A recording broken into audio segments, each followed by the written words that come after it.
Hey guys, it's Veronica and I'm back with another video. I'm in my pajamas, I hope you don't mind. But anyways, today's video is going to be about books. And last year in 2019, I made a goal for myself to read 12 books.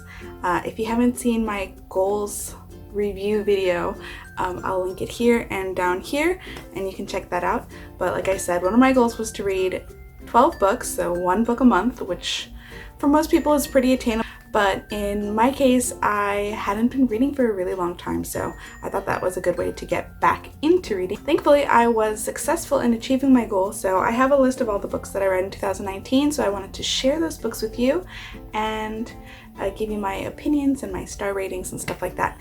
So if you're interested in that kind of thing, please keep watching. If not, I'll see you in the next video. Alright, let's get started. So I'm going to be going down the list. I have it written down right here, so if I keep looking down, that's what that is. So yeah. So the first book on my list was The Witches by Roald Dahl. I probably said his name wrong, but I think you know who I'm talking about. And this is a book about a young boy and his grandmother who believe in witches and that witches are all around us in disguise and they're trying to destroy children, and they go to a hotel and the place is just swarming with witches. So there's like some magic and a scheme and a plot going on and stuff like that. So it's a pretty fun story. It's for children, so I'm not the right age demographic for this story, but I was still able to enjoy it and I gave it 4 stars because I thought it was really fun and it had a kind of unexpected ending. The second book that I read in 2019 was Interview with the Vampire by Anne Rice. This is a really famous vampire book, and I actually intended to read Dracula first before I got into reading other vampire books, but I don't know why I ended up reading this one first, and it's quite long. It dragged on for me in some places because, as the title says, it's an interview, so it's this vampire's entire life from before he was a vampire to changing into a vampire, and then all the people that he meets along the way and all the terrible things that they do, and yeah, so it can kind of drag on because it's a really long story. Obviously vampires live a long time, and so yeah, I didn't really like the slow parts, but it was really like emotional, and there's really dark and like devastating and depressing moments and stuff too. I ended up only giving it 2.5 stars. Not to say that it's a bad book, it just, I guess, wasn't my style and wasn't my speed. The third book that I read in 2019 was Weekend in Paris by Robin Sisman, and if you have seen my Instagram stories, then you know how I feel about this book. I was really highly disappointed. It's about a girl who quits her job and she takes a last minute trip to Paris on her own to have an adventure, I guess, and it all sounds good in theory, but the execution I just did not enjoy at all. I didn't like the main character. I thought she was really like pretentious. She was really obsessed with the fact that she majored in English literature in college, and it's like, so did I, and it's not a big deal, but she just kept going on and on about it, and a lot of the events that happened, like, it didn't really feel like a plot, like it wasn't connected, just things like happened and they had no bearing on each other. It just seemed pointless to me, and I really did not get to enjoy the travel aspect and in being engulfed in Paris. I didn't get any of that, so I just felt very disappointed. I gave it 1 star and a very scathing review on Goodreads, so sorry to the author, but that's my truth. The fourth book that I read in 2019 finally was Dracula by Bram Stoker.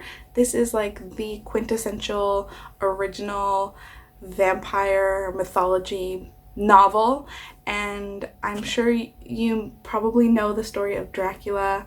I didn't really know. I just knew like the lore of vampires came from this book, like the crosses and wooden stakes and garlic and stuff like that. but the actual storyline, the plot of Dracula, I didn't really know until I read it, so I won't spoil it for you, but it was really exciting, really spooky and scary at sometimes. I thought it might not be that scary because it's an old book and sometimes it just doesn't translate well to modern times, but it did creep me out quite a bit. And I had a really fun time with this book because I had an audiobook version, and in the audiobook it was narrated by some really famous actors like Tim Curry and Alan Cumming, and they did a great job. So I think that really influenced my experience of the book. So I gave it 5 stars because it was just awesome. And now I'm really excited to read other vampire books because this is like where it all started. So I'll know all the references and the like what people draw inspiration from. So I feel very accomplished having read this book, and I'm just excited to read more vampire books. For number 5, as I was really trying to make my 12 book goal, I ended up reading another children's book, and I read a Magic Treehouse book by Mary Pope Osborne, and the title of this one, I don't know the number, but the title is Haunted Castle on Hallows Eve. So I decided to read this one on Halloween day as kind of like a little spooky treat for myself. Unfortunately, it wasn't very Halloween-y. I was hoping for a story that involved like ghosts and witches and pumpkins and stuff like that, but it didn't really have that. It did have magic and stuff going on, but just something different, and it didn't feel Halloween-y to me, so I only gave it 3 stars, but it's a fine book for children, don't get me wrong.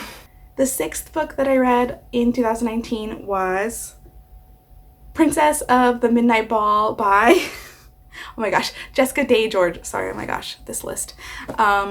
This book is a young adult fantasy about these 12 sisters who they have this mysterious problem where every night their dancing shoes are like really worn out and they're all tired, and nobody knows why because it doesn't seem like they are leaving their quarters. So the king invites princes from other kingdoms to come and try and solve the mystery, but they start dying mysteriously every time they try to solve the mystery. So finally, this brave soldier who works in the gardens of the castle, who's also starting to fall in love with the eldest sister, he volunteers himself to try and solve the mystery, and he starts discovering some really interesting things. And I will say that this book is not particularly deep. The plot isn't very complicated, and it moves along at a very quick pace. But it was a very enjoyable read. I wasn't expecting to like it very much. I just picked it randomly off the shelf at the library because the library in my neighborhood, I mean, I live in Korea, so most of the books are Korean, and the English book selection is really small. So I just chose what looked kind of interesting, and I was very pleasantly surprised. I had a great time reading this book. I read it on the bus to and from work, and I finished it just like in a snap, like really fast. So to me, that's a sign of a good book, and I gave it 4 stars.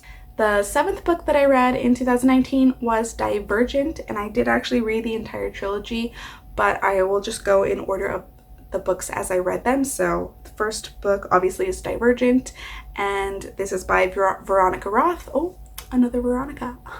And I actually really enjoyed Divergent.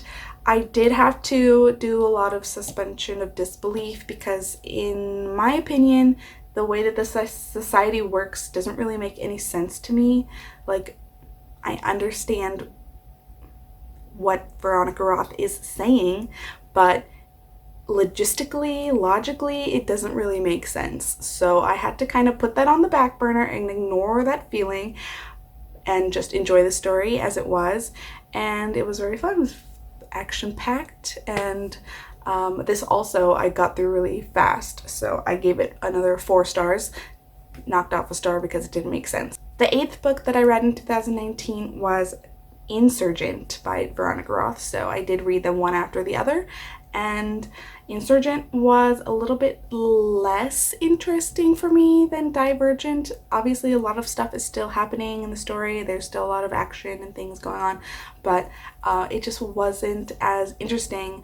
I feel like always the first book in a series is going to be one of the most interesting ones because you are being introduced to the world, and you're being introduced to the characters and the way things work, and the rules of the society. So that I found a lot more interesting than Insurgent, and yeah, it wasn't as compelling to me, so I did give it less stars. I gave it 3.5, if that's possible. I don't think I put these ratings on Goodreads. It's just what I wrote in my notebook.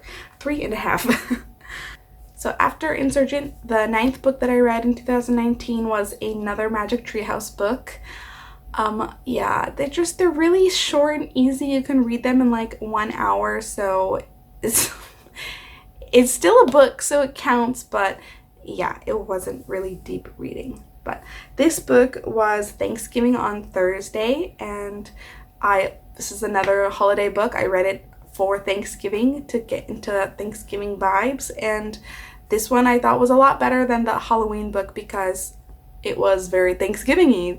The main characters, you know, they time travel and stuff. They time travel to the very first Thanksgiving, and they meet Native Americans and the settlers, and they help prepare the food. So there's description of Thanksgiving foods, which was nice, and there's like educational parts that are obviously geared towards children, but I also enjoyed, and I thought it had a good message, a good moral in the end. So I gave this one 4 stars. The 10th book for 2019 was finally Allegiant by Veronica Roth, the last book in the Divergent trilogy, and I gave this book only 2 stars. I maybe should have given it only 1. I was really disappointed. I don't like how it ended. I didn't think that the main character's actions and my thought process in the end really matched the way that she was going up to this point. I just felt like, who are you? And I really disliked the dual perspective. I understand why she did it when I got to the very end, but I think it just shouldn't have been. It was very confusing for me because I didn't know who was speaking. The 2 voices sounded very similar to me, so when we were switching back and forth, I kept getting confused about who was talking, and I would have to go back and check whose chapter is this. So yeah, it was not a very pleasant reading experience, and yeah, disappointed with how it ended because it started off so strong. The 11th book that I read in 2019 was a nonfiction book, the only one that I read the whole year, and that was The Total Money Makeover by Dave Ramsey. If you don't know who Dave Ramsey is, he's like a financial guru guy. He does like a radio show, and he does these courses to help people get on track with their finances, and he is a Christian. I'm personally not a Christian, but I do think that his financial advice is pretty sound and wise, and so I do like to check out his podcast from time to time. And so I decided to read this book because I wanted to be more educated on my finances, and I gave it a pretty high rating. I gave it like 4.5 stars because the information in the book is very high quality. I also listened to it as an audiobook, and Dave narrates it, so I really liked hearing it in his voice because he's really great at speaking. So in those aspects, it's a really great book. But the downside is that a lot of the information in the book he talks about on his radio show, and so it wasn't really a lot of new information at all, so that was a little bit disappointing. But if you don't know anything that he talks about, then reading the book obviously is a very valuable resource. And the last book that I read in 2019, again, this one is holiday themed. I read A Christmas Carol by Charles Dickens, and it's the first time I ever read this book. It was really nice. It was the story that we all know and love, and I just can't believe I haven't read it up to this point. So I give it a really high rating as well, 4.5 stars. It's a great story, great characters. Yeah, exactly what I was expecting. So that's all of the books that I read for 2019. Sorry if I was not looking into the camera this whole time because I'm still getting back into the groove of filming YouTube videos, so my bad. And I kept looking down a lot. Oh my gosh. Anyways, I hope you enjoyed this video. If you want, you can leave me some book recommendations down below because I am upping the ante for 2020 and trying to read more books. So yeah, I would love to hear what you guys have been reading or what you guys are planning on reading. And yeah, so thanks for watching, and I hope you have a great day. I'll see you in the next one. Bye.